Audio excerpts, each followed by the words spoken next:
The Gaza ceasefire has taken effect. The Israeli cabinet has finally ratified a ceasefire plan to bring home the last surviving hostages and to end the war.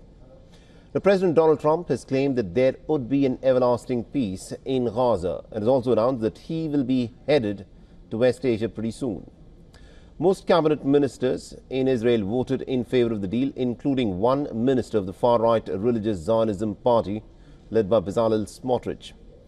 However, there were other members of the party who voted against the deal. Security Minister Itamar Ben-Gvir's party also opposed the deal. The release of the hostages in exchange for Palestinian security prisoners and a partial IDF withdrawal is the first phase of Trump's 20-point Gaza peace plan. And according to the deal, the IDF will now withdraw to the new lines inside the Gaza Strip, retaining a deployment controlling almost half of the territory, after which the 72-hour window for Hamas to release all of the hostages will commence. Now, as per reports, 200 American troops will help oversee the deal. They'll be part of a force that includes partner nations. No American soldier is expected to be deployed to Gaza. Now, President Trump has said that disarmament will be part of the second phase of the Gaza deal, with Israel insisting that Hamas must give up its weapons first. Well, I'm not going to talk about that because you sort of know what phase 2 is, but there will be disarming, there will be pullbacks, there will be a lot of things that are happening. You know, I gave you a whole list of 22 different things that will take place. Now, Trump has also said that he'll travel on Sunday to attend the formal signing of the deal in Egypt.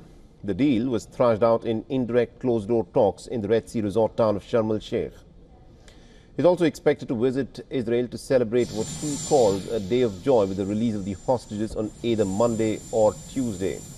The Trump confirmed that he'd been invited to speak at Israel's Knesset.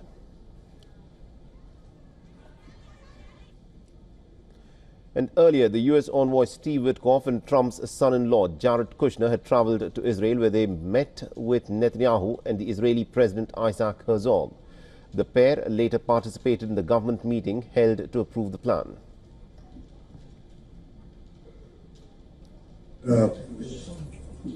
Momentous development in the last 2 years. We fought during these 2 years to achieve our war aims. And a central one of these war aims is to return the hostages, all of the hostages, the living and the dead. And we're about to achieve that goal.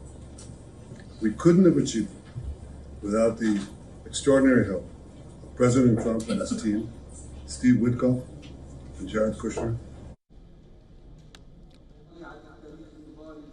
And earlier, senior Hamas leader and the lead negotiator Khalil al-Hayya said that the group has received guarantees from the United States, the Arab mediators and Turkey that the war on Gaza has permanently been ended.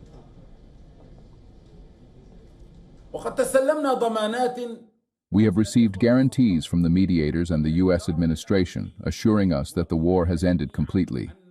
We will continue to work with national and Islamic forces to complete the remaining steps, working to achieve the interests of our Palestinian people, enabling them to determine their own destiny and fulfill their rights. This will continue until the establishment of an independent state with Jerusalem as its capital.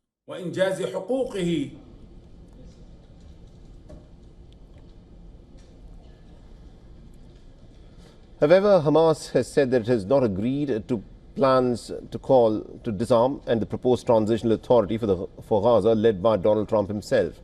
The senior Hamas official Osama Hamdan has said that all the factions, including the Palestinian Authority, have rejected this.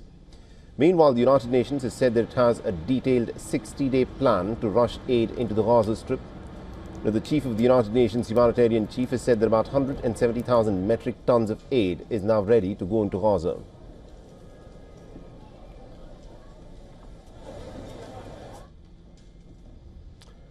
A ceasefire is in effect in the Gaza Strip. Muted celebrations are taking place in Gaza and in Israel, and the world leaders are hailing this deal. They're calling this a historic moment and also a chance to put an end to the bloodletting that we've witnessed in the last 2 years.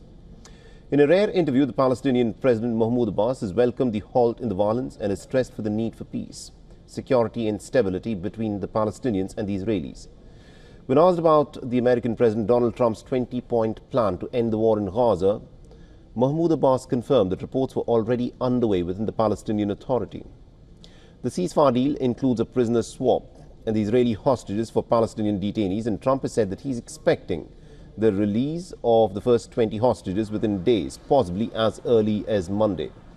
Now, the announcement lit up Jerusalem's old city walls with both the United States and the Israeli flags. The families of the hostages gathered at Tel Aviv's Hostage Square to thank Trump and his administration for the breakthrough.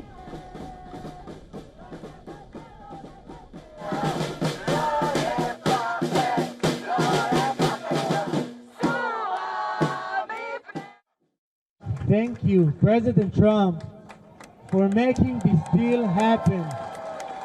We love you, Trump. Thank you. Many in Israel are calling for a Nobel Peace Prize for the American president, with one farmer ploughing his field with the writing Nobel for Trump.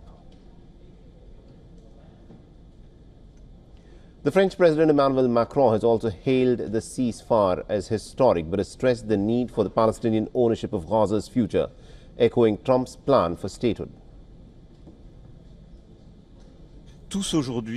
We must not lose sight of the need for Palestinian ownership, which forms the basis of the political horizon as emphasized by our President Trump, self-determination and the creation of a state.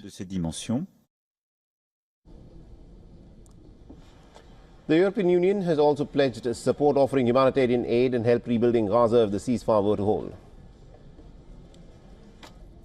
European Union stands ready to do its part. We are ready to redeploy our EUBAM Rafah mission at the border crossing of Rafah.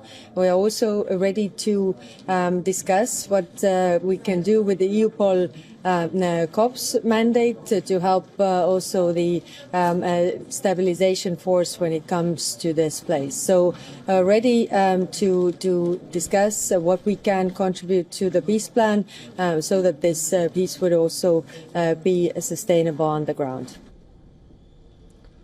Ukrainian President Volodymyr Zelensky has expressed his support for the diplomatic efforts to achieve peace in West Asia. The Indian Prime Minister has also spoken with both the Prime Minister Netanyahu and President Trump and has congratulated them on the progress that has been made, while also reaffirming India's stance against terrorism.